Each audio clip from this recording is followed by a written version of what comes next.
Next जो question है वो देखिए, which of the free radical from the following is most stable. तो ये आपको 4 फ्री रेडिकल दे रखे हैं, तो इनमें से कौन सा मोस्ट स्टेबल फ्री रेडिकल है वो देखना है। सबसे पहले तो आपको ये पता होना चाहिए जो फ्री रेडिकल के अंदर स्टेबिलिटी होती है वो होती है 3 डिग्री की, फिर 2 डिग्री की और फिर 1 डिग्री की।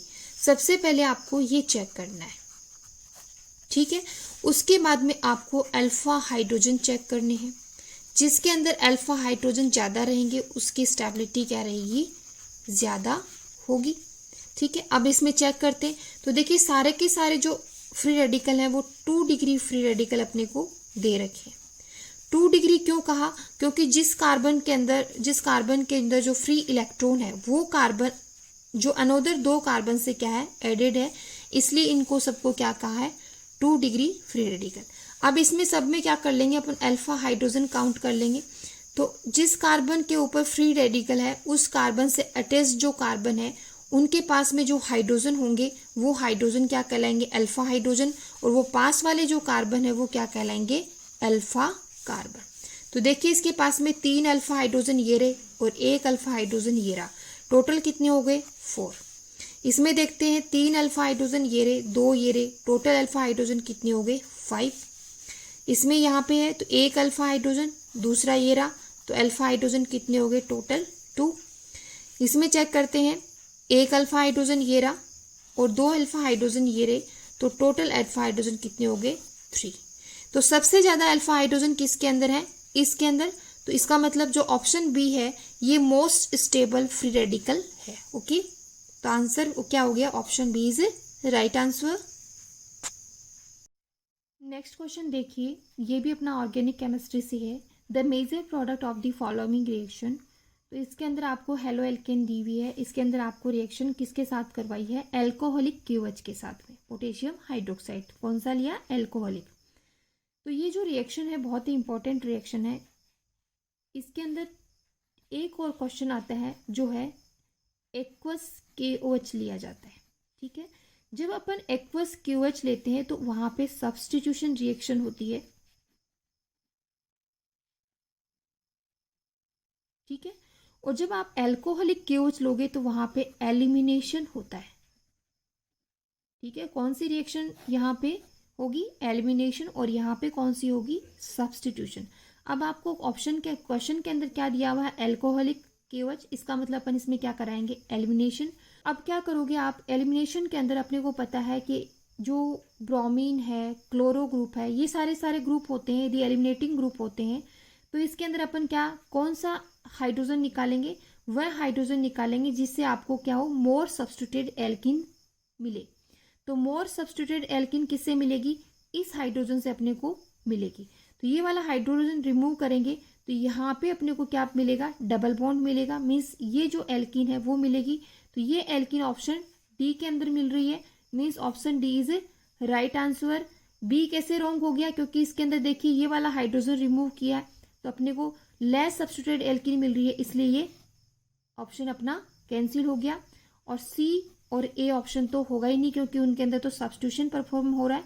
ओके, नेक्स्ट क्वेश्चन देखिए, थर्मोडायनेमिक्स से है।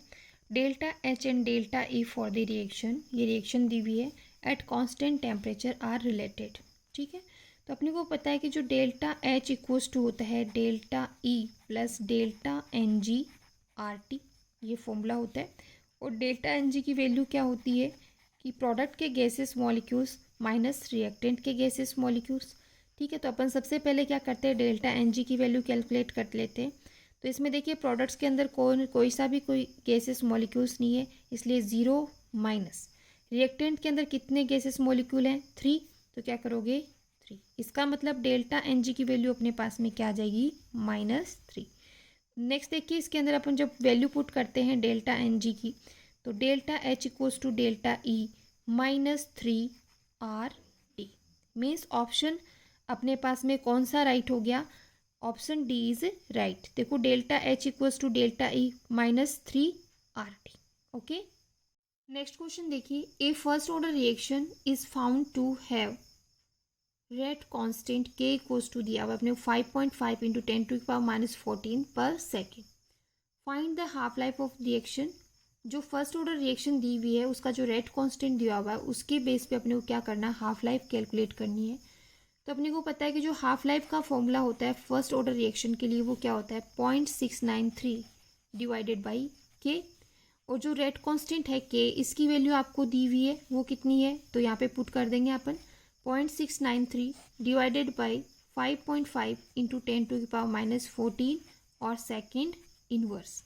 ठीक है, अब आप जब 10⁻14 है इसको जब आप ऊपर लेके जाओगे तो क्या हो जाएगा, प्लस का 14 हो जाएगा। तो देखिए 0.693 डिवाइडेड बाई 5.5 इंटू 10⁻+14 और सेकंड इनवर्स को भी ऊपर लेके जाओगे तो ये किसका हो जाएगा, सेकंड 0.126 और ये 10⁻14 और ये सेकंड। जब ऐसा ऑप्शन के अंदर अपने को नहीं दिख रहा है तो आप क्या करोगे, एक 10 है वो क्या ले आओगे इधर की साइड में, जब इसको मल्टीप्लाई कर दोगे तो 10⁻, इधर 13 रह जाएंगी और 10 से इसको मल्टीप्लाई कर दिया तो क्या आएगा 1.26 इंटू 10⁻13 सेकेंड। ठीक है, तो अपना आंसर क्या हो गया, option C is right answer. Next question है, calculate the magnetic moment of divalent ion in aqueous solution. It's atomic number कितना दिया हुआ है 25। और ये क्वेश्चन है वो स्कूल लेक्चर 2015 के अंदर आया हुआ है और ऐसा क्वेश्चन एक बार पहले भी अपन सॉल्व कर चुके हैं, वो भी किसी अनदर एग्जाम के अंदर आया हुआ था, वैसे उसके अंदर ऑप्शन चेंज थे और सेम ही एटॉमिक नंबर दिया हुआ था। ठीक है, तो देखिए जो एटॉमिक नंबर जिस एलिमेंट का 25 होता है वो है मैग्नीज, और मैग्नीज का आउटर इलेक्ट्रॉनिक कॉन्फ़िगरेशन होता है वो है 3d5 4s2। और ये जब मैग्नीज कौन से ऑक्सीडेशन स्टेट के अंदर है, ज़ीरो ऑक्सीडेशन स्टेट के अंदर है। ठीक है, जैसे आप इस मैग्नीज को डाइवेलेंट करोगे मीन्स क्या करोगे, +2 ऑक्सीडेशन स्टेट, इसमें से 2 इलेक्ट्रॉन्स एस ऑर्बिटल में से क्या हो जाएंगे, निकल जाएंगे, तो इसके पास में क्या बचेंगे 3d5। अब 3d5 मीन्स डी के अंदर आप इन 5 इलेक्ट्रॉनों को जब आप फिल करते हो तो 1 2 3 4 5 मीन्स अपने पास में अनपेयर्ड इलेक्ट्रॉन कितने आए हैं, 5 इलेक्ट्रॉन आए हैं। अब अपन क्या करेंगे, जो मैग्नेटिक मोमेंट का जो फॉर्मूला होता है वो लगाएंगे, वो क्या होता है √n+2 और बोर मैग्नेटोन, ये इसकी यूनिट होती है मैग्नेटिक मोमेंट की। तो n इक्वल्स टू क्या है यहाँ पे, नंबर ऑफ अनपेयर्ड इलेक्ट्रॉन, तो रख देंगे अपन, पुट कर देंगे वैल्यू, तो 5 + 2 बोर मैग्नेटोन। तो देखिए इसी की फॉर्म में आपको आंसर दिया हुआ है, तो देखिए 5 + 2 Bohr magneton means option C is right answer. देखिए no 2 electrons in an atom can have the same set of 4 quantum number is this statement of which of the following। ठीक है, मीन्स एक orbital के अंदर आपके जो electron है दोनों की क्वांटम संख्याएं क्या होंगी, चारों को जो क्वांटम संख्या है वो सेम नहीं हो सकती, उनमें से एक जो क्वांटम संख्या है वो डिफरेंट होनी ही चाहिए। इस तरीके से अपने को इलेक्ट्रॉन फिल करने होते हैं ऑर्बिटल्स के अंदर। ठीक है, तो ये जो रूल है देखने में बहुत इजी है, लेकिन यदि आपको 4 ऑप्शन दे दिए उस टाइम पे आपको कन्फ्यूजन इससे होता है कि जो पाउली एक्सक्लूजन प्रिंसिपल है, हूर्स रूल है, ओबाउ प्रिंसिपल है और n+ रूल है। हूर्स रूल क्या कहता है कि जो भी आप इलेक्ट्रॉन फिल कर रहे हो जिन भी ऑर्बिटल्स के अंदर, तो सबसे पहले उन ऑर्बिटल्स के अंदर आप एक एक इलेक्ट्रॉन फिल करोगे, उसके बाद में उनकी क्या होगी, पेयरिंग होगी। ओके, तो ये वाला आंसर अपना नहीं है क्योंकि इसके अंदर क्वांटम संख्याओं से रिलेटेड क्वेश्चन है।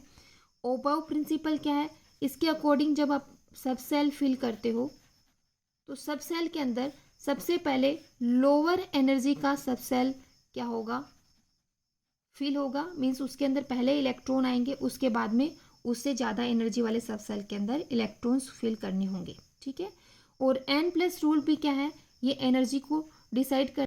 नेक्स्ट क्वेश्चन देखिए, the mechanism for the formation of NOBr gases is, इसकी 2 स्टेप दे रखी है अपने को। NO से पहले Br2 के साथ रिएक्शन करेगा NOBr2 बनाएगा, और NOBr2 NO के साथ वापस रिएक्शन करेगा तो NOBr बनेगा।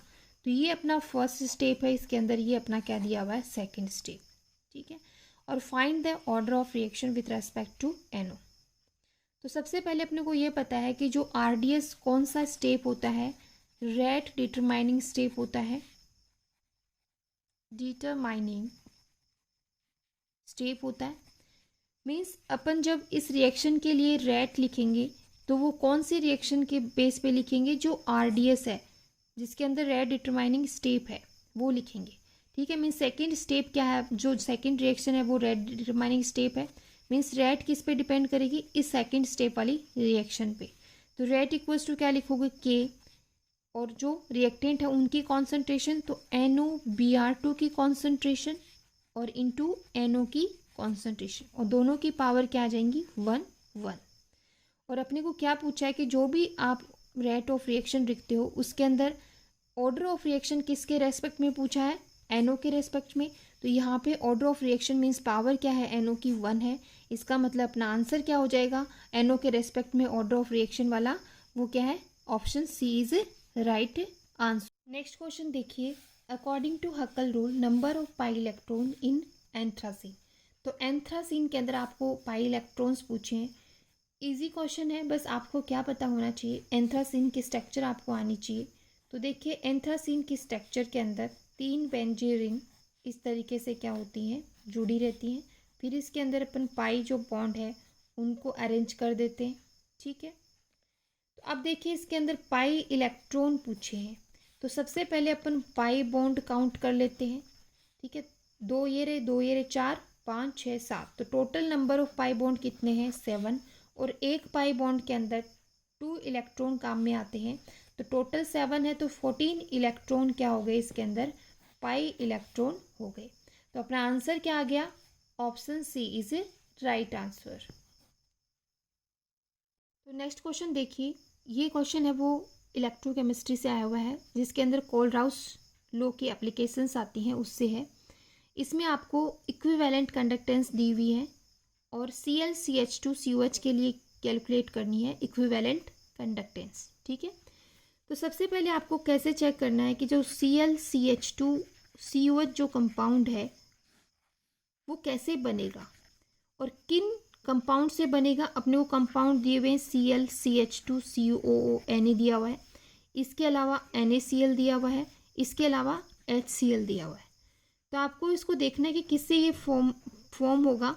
तो वो देखिए, जब आप 1 और 3rd को ऐड करोगे और सेकंड को इसमें से माइनस करोगे तो क्या बनेगा, अपना ये वाला कंपाउंड बनेगा ClCH2COOH। ठीक है, तो जैसे ही आप ये डिसाइड कर लोगे उसके बाद में आपके लिए इक्विवेलेंट कंडक्टेंस काउंट करना क्या हो जाएगा, कैलकुलेट करना ईजी हो जाएगा। तो देखिए 1 और 3rd को क्या है, ऐड करना है, और जो सेकंड NaCl वाला है उसको क्या करना है, इसमें से माइनस करना है। तो देखिए जब आपने इन दोनों को ऐड किया तो आया 427, और 427 में से 38.2 जब आप माइनस करोगे तो आपके पास में आएगा 388.8, और वही है ओम इनवर्स, सेंटीमीटर इनवर्स, ग्राम पर इक्विवेलेंट।